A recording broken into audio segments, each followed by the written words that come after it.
This is the Gaming Buzz Podcast, where ranting about video games somehow equals content.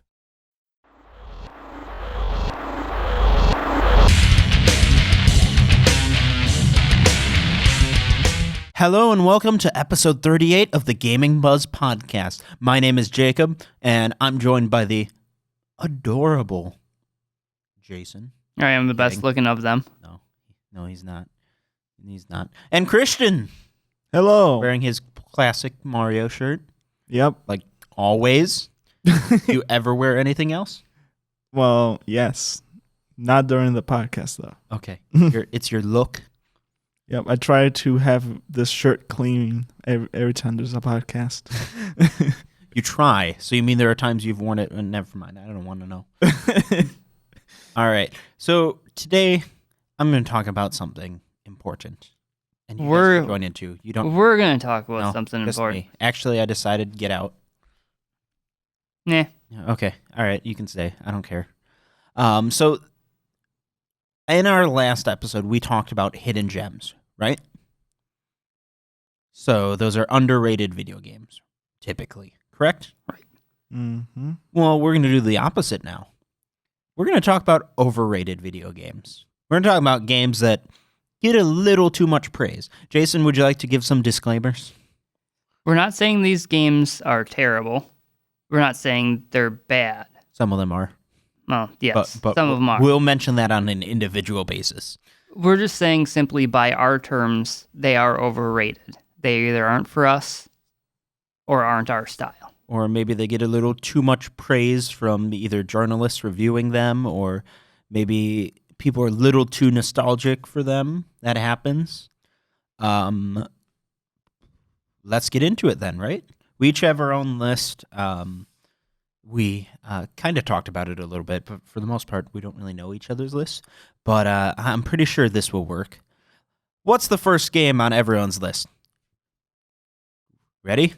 Mm-hmm. 3, 2, 1. Call of Duty. It worked. Look at that. Call of Duty. The entire series, right? Not just the first game. Pretty much. It's been an ongoing thing since 2005. Every November has not missed first or second week. Mm-hmm. If you call yourself a gamer and all you play is Call of Duty, you aren't a gamer. No, you're a Call of Dutyer. Right. Duty. Remember, you can't have Call of Duty without duty. I know that's the worst joke ever. What do you think about Call of Duty, each of you? Do you play Call of Duty ever, or are you just I hate Call of Duty? I don't like realistic shooters. I just suck at them. At least you're honest. Well, I'm Yeah. terrible at shooters too, but yeah, realistic shooters aren't for me. Yeah, but you play Overwatch. That's not a realistic shooter. Well, it's not realistic. Well, yeah. Thus, I play it. Okay. Any game where you can rocket jump is not realistic.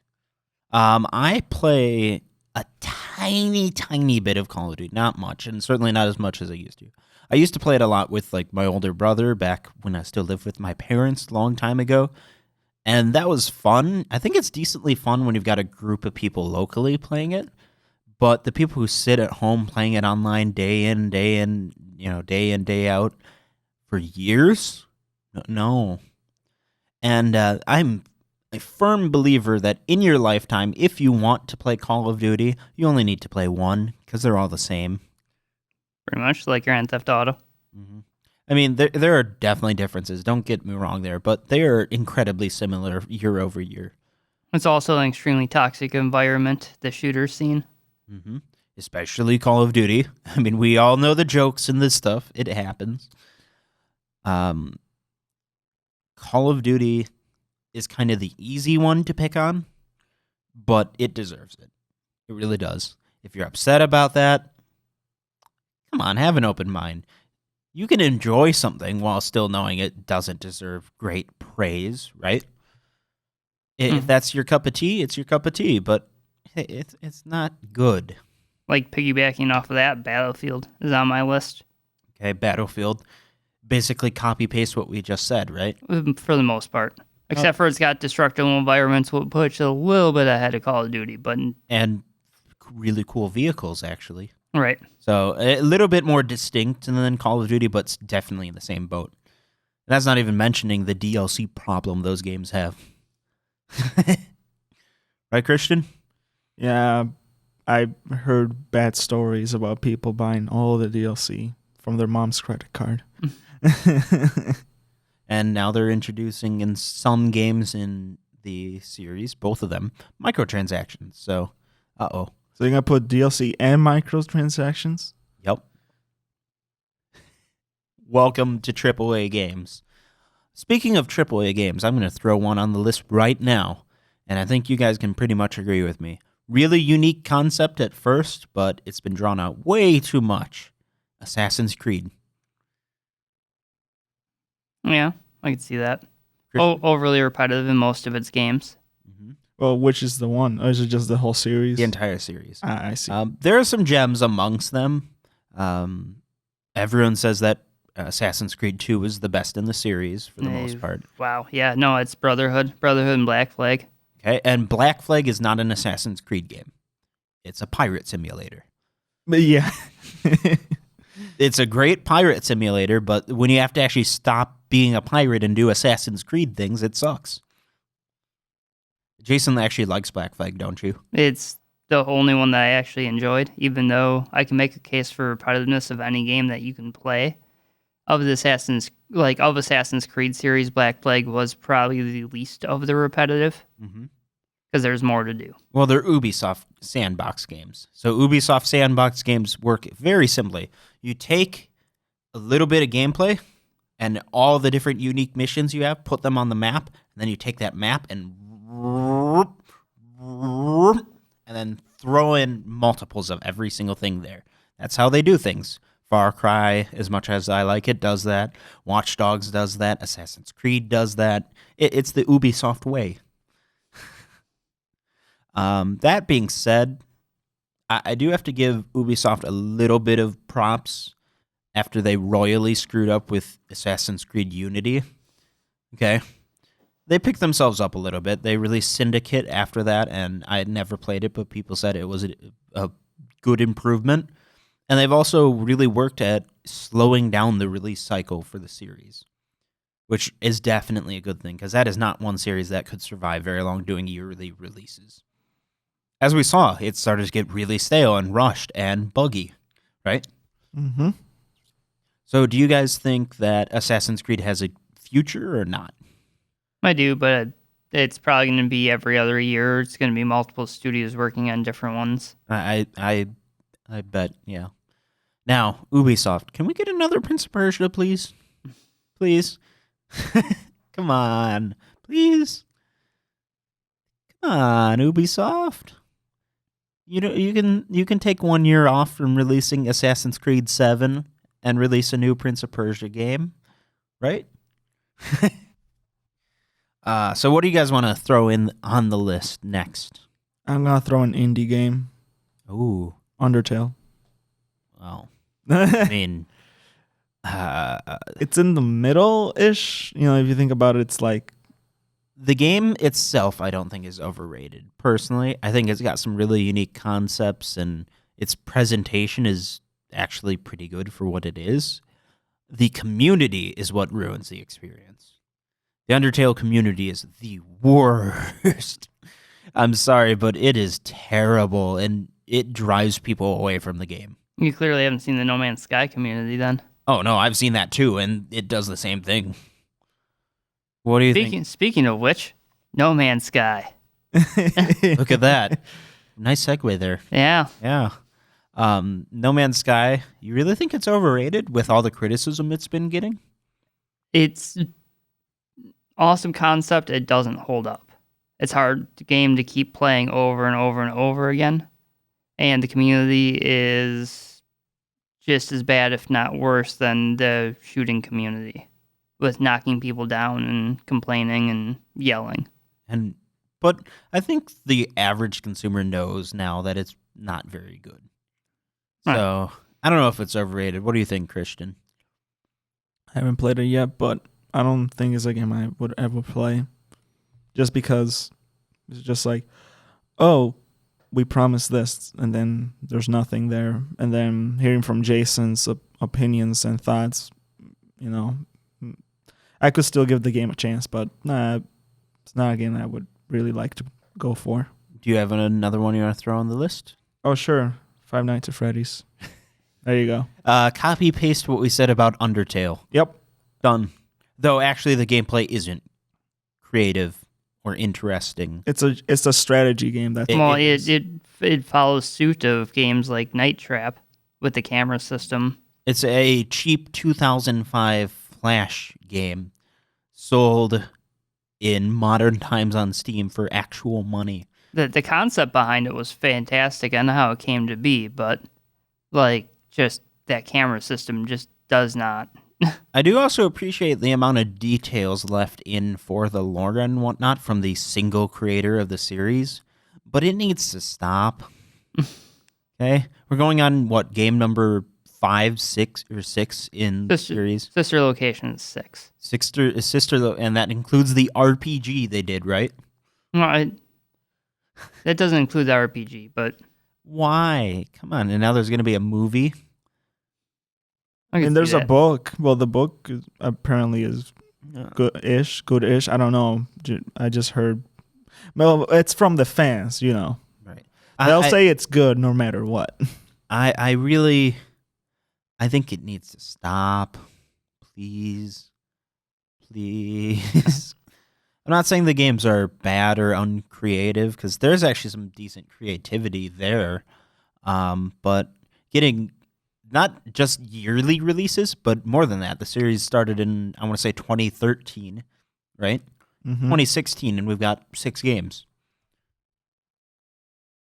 Stop. I mean, it's realistically 2 games if you count all the episodes as one, but it was released over the course of 5 episodes, so it's stop.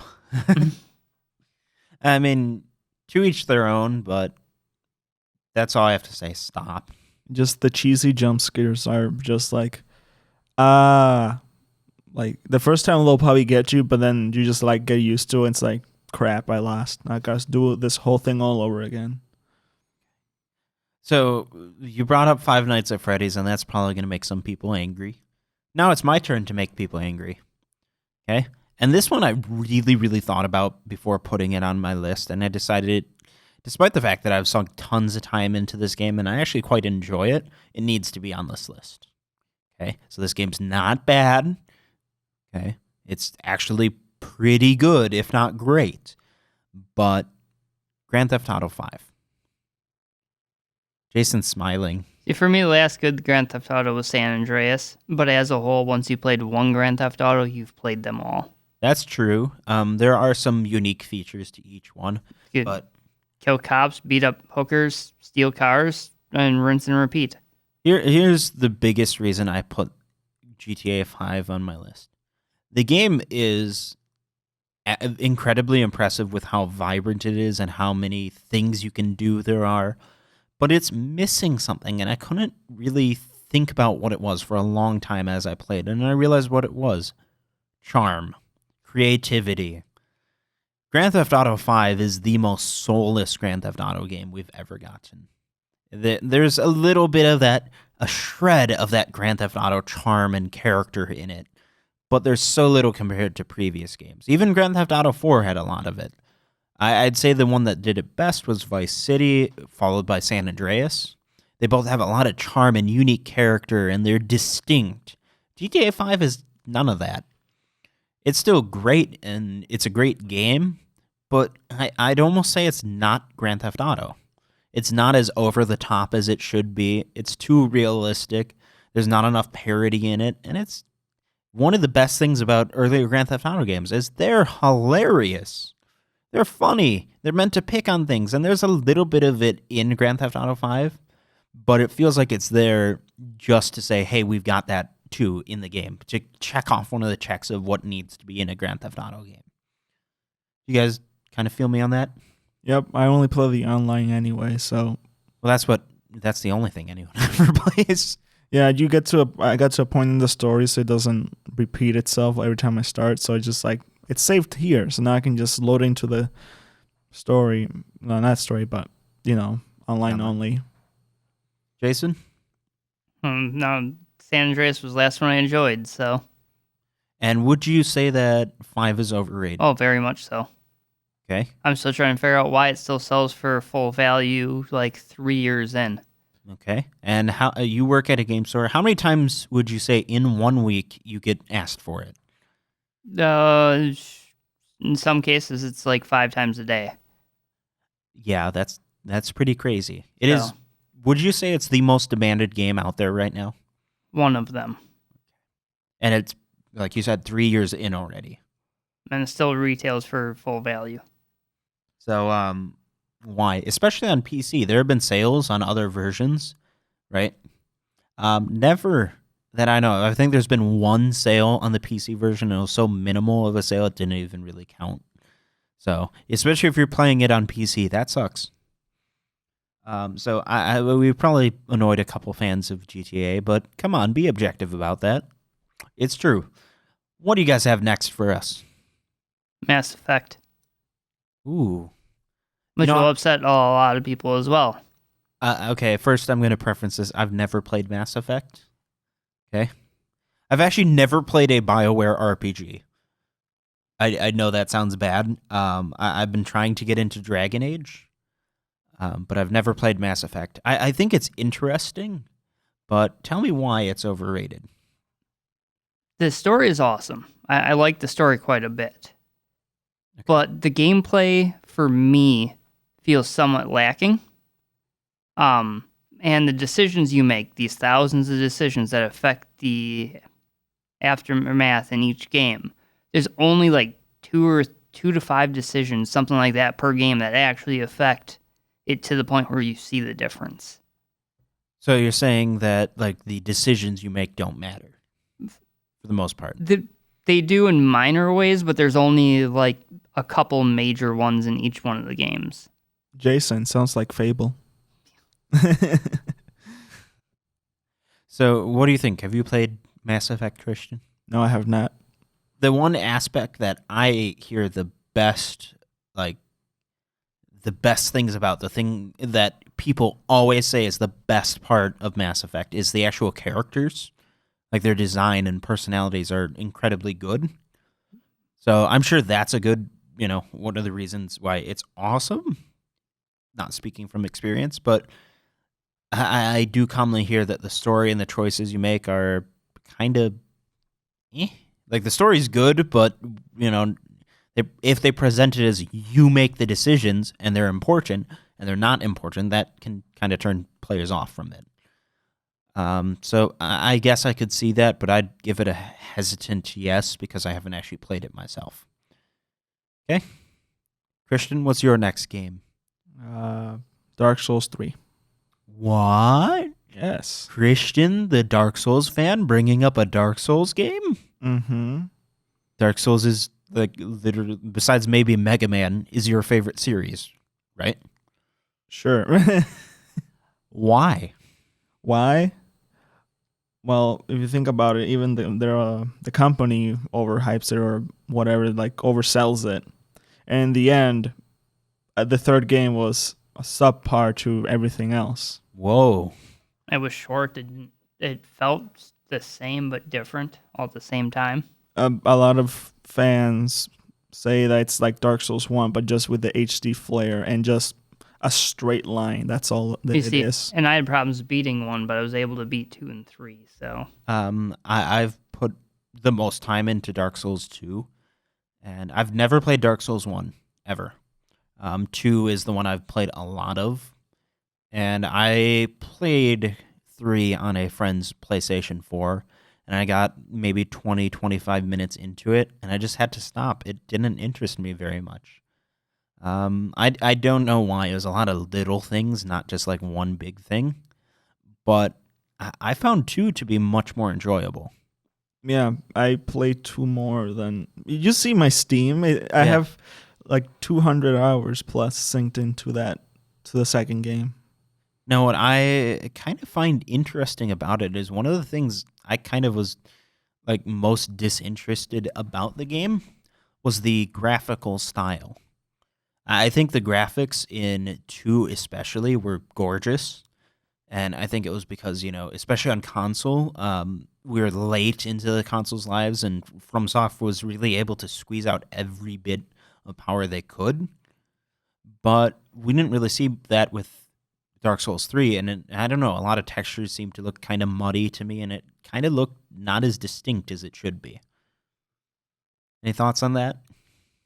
I mean, they could have pushed it back a little bit more and worked on it better, like as in give it more polish, but it's polished enough. But I play the PS4 version in my case, okay? Mm-hmm. So there's sometimes some textures are just they just look weird. Or a good example is when you load into a new area, the textures have to load also. You can even clearly see it. You can see like a wall, like have no textures, and then all of a sudden you see its textures, right? Mm-hmm. As an example. That's like an early PS3 game. Exactly. But they could have done much better with the third game, because the first two games were non-linear, and the third game is just a straight line. That's all that it is. And then obviously the community is great and all that, but then there's the new people. But that's online play is completely different from what the game is overall. So you'd say, in your opinion, do you think it's the weakest in the series? Absolutely. Jason? Yep.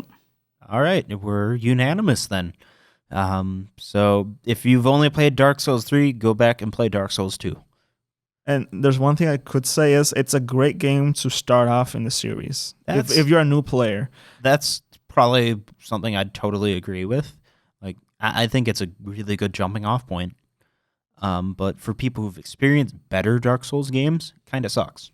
I rather say just go buy Bloodborne on PS4. If you're only on console. I have not played Bloodborne yet. That's one I desperately like to see come to PC, but I don't think it's going to happen. But I'd love it to, but probably won't.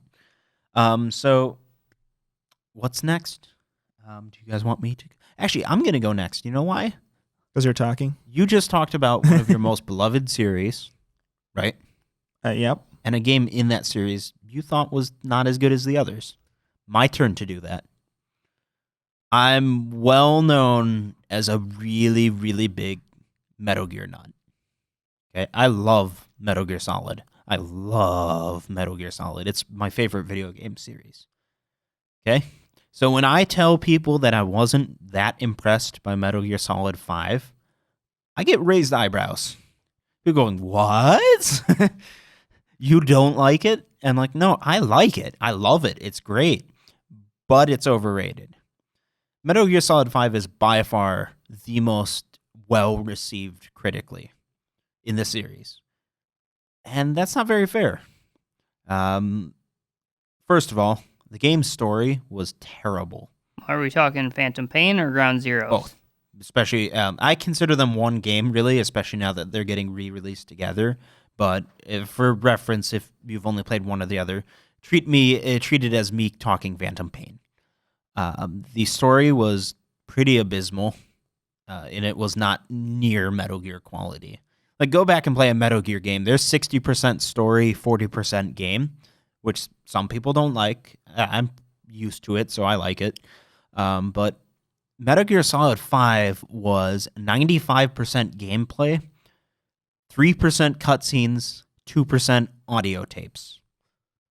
Where's the depth there? Come on. It was rushed as well, and you can definitely tell there's some content that's missing from it that should be there. Now, that being said, I think the gameplay is smooth. I think it's really good as a stealth game in itself. And I think it's one of the most pretty games I've ever seen. The Fox engine is beautiful. What are your guys' takes on that? I'm not a Metal Gear person. I can't do stealth action, espionage stuff. It could be said, oh, there's very little story in it, so it's a good jumping off point for the series. But it really isn't, because you don't get any of the story you need in order to enjoy any of the other games, and the gameplay is drastically different from everything else in the series. So it really isn't a good starting point. If you're looking to start with the series, start with Metal Gear Solid 3. I was just about to say, I own almost well, just 3, 2, and 5, 4. Those ones, right? And ground zeros. I was about to compare with 3 and that one. Okay. I think 3 has the obviously better story and gameplay. Gameplay as in like for its time, right? And then you can attach yourself to all the characters and they have personality compared to the newest one, 5, right? I played it. I liked the gameplay. I just honestly mess around with all the gadgets. I don't really play the game that much anymore. But it's just a soulless game pretty much, and it could have done way much better with its story and characters. So, continuing from that, Christian, why don't you give us one last game? We still have plenty of games on our list, but we're running long, so we're going to do one more and then be done for this episode, and then we're going to do a sequel to this next week. All right, Okay. I'll just put Minecraft. Oh, you're going to end on that, Christian. Why? We could spend 3 hours discussing that. All right, Oh, could change it. No. You can't leave the elephant in the room, dude. Well, as long as All right, go ahead.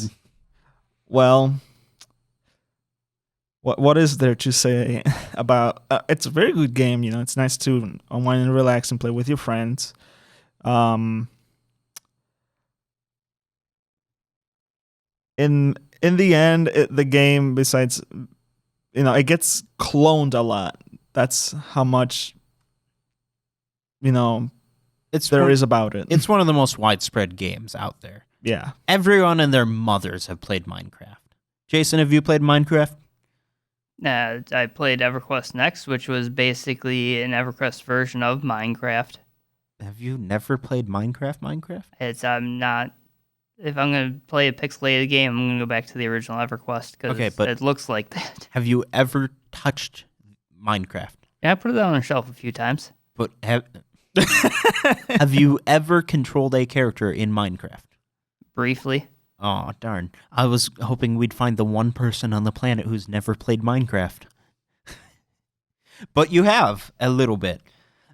I think Minecraft is really well done for what it is, and I think it did some really good things for the industry. Really paving the way for indie games and made kids fatter. Because when they weren't playing, all they were doing was watching videos on it. And when they weren't watching videos, they were playing and dreaming about it. It is. I have a younger sister who's, in the age range where Minecraft has been around most of her life. And it's amazing to me how kids of, anyone 8 to 12, okay, Minecraft right now is their lives. It's insane, but it's true. And I kind of get that because, I was obsessed with Legos as a kid, and it's just Legos, but infinite. Why not, right? I can appreciate it, but yeah, it is a little bit overrated. I agree. Just because it is literally the biggest game of this generation. I'm not talking generation of gaming, of people generation. It is the Super Mario Bros. Of the 2000s. And when you have something that big, yeah, that's going to happen because, it's a snowball effect. The more people play it, the more people get into it, the more blah, blah, blah, blah, blah. And no game can be that good when so many people are into it. See, there is a problem with me, though, Minecraft. I pretty much own it for every console that I own, except for the Wii U. Because, yeah. That's the other thing. You can get Minecraft on any device you really want. Yes, you can. Even, you can get it on your phone, your tablet, your streaming device, like a Amazon Fire. You could get it on your PlayStation 3, your Xbox 360, your PlayStation 4, your Xbox One, your PC, your PlayStation Vita. There are a ton of versions. A Raspberry Pi, a toaster. A toy store. There are so many things you can play it on, and that's part of it. So, so you left us with the bombshell, Minecraft. Oh, and so in VR. Yep. How do you feel about that entire thing, Jason? I mean, Minecraft going to actual VR or to like the HoloLens? Whatever you want. Because the HoloLens is right now overly expensive and not worth it. Like the consumer slash commercial suite, as they call it, is $5,000 for the HoloLens. I know one man who could buy it. He's got a beautiful set of blonde hair. His skin is orange. He could buy us all one. He won't. No. All right. Well, we've talked about a lot of games. I still have plenty on my list, and I'm sure you guys do too.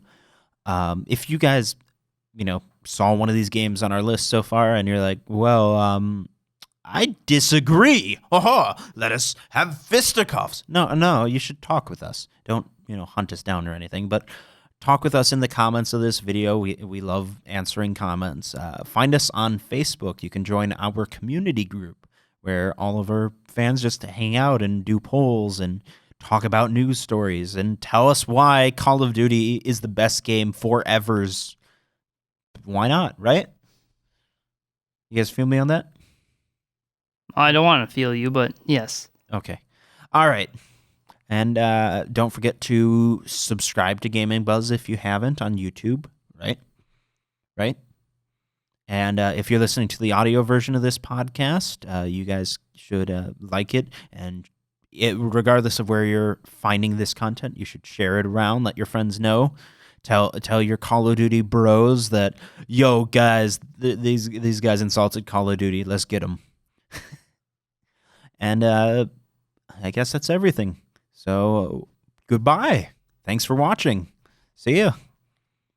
Did you like that? Of course you did. You can get more at gamingbuzz.com.